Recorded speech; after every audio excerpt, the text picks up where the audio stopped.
Hi guys, I'm Lakshit. Welcome to Just Ordinary Things, only on TechnoWizards TechieTube. And in this video, we're going to see about DIY weather station. Okay, before that, I would like to say about the issues that we are facing in this YouTube series. Actually, we are facing some issues in the comment section. Like while posting videos within this series, while we are posting the videos, our comment is automatically disabling. We don't know why. We are checking through the issue. We have complained YouTube through the YouTube studio. We'll let you know about that. And still, if you have any comments or doubts to be asked if you want to say anything to us, please drop the comments in the other videos comment section, so we can also have a look on it and like we can chit chat right in the comment section. Please watch other videos too. Meanwhile, okay, so this is the video. It's a DIY weather station, and let's go to the video. DIY weather station. Let's start. The components required for this project are an Arduino, a LCD display module with I2C, where I have soldered it. You can see it.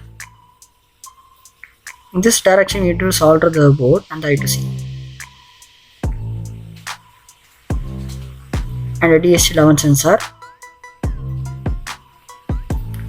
Some male to female jumper wires to connect the sensors and display. Okay, let's assemble.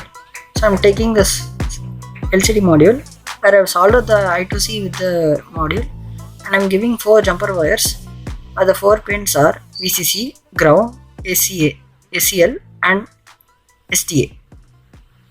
Serial data and serial clock. So serial data goes into A4, serial clock goes to A5 by default,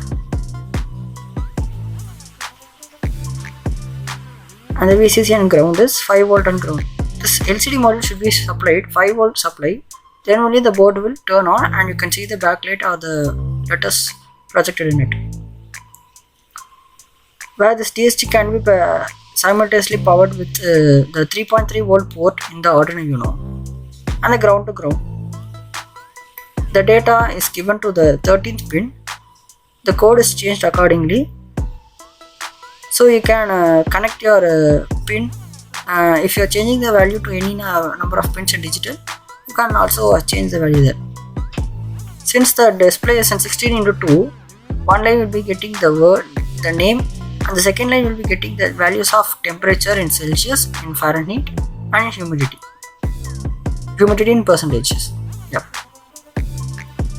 So I'm giving the sensor to the 13th pin. If the 13th pin is not working, please give it to the second pin. Okay. I'm plugging it in, and here's the code. The code is given in the description. Please have a look on it. So this is the code. Actually, the components which are working is needed to be tested first. So here I have made your work simple for you.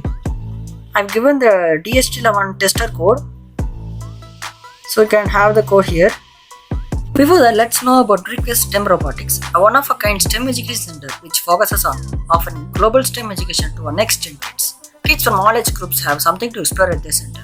They are offering STEM solutions to bridge the gap between theoretical learning and practical understanding.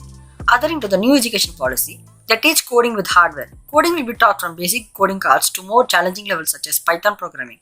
They offer STEM lab, electronics lab, and the gadget maker lab, other innovation programs. A stepwise approach to teaching robotics. Kids will gradually be exposed to various aspects of robot prototyping, which includes designing, modeling, and programming using microcontroller and tablet electronic modules. They are also offering virtual online workshop under STEM, electronics, and robotic categories. You can also enroll through logging into website www.brickwiz.in or WhatsApp to 9150320784.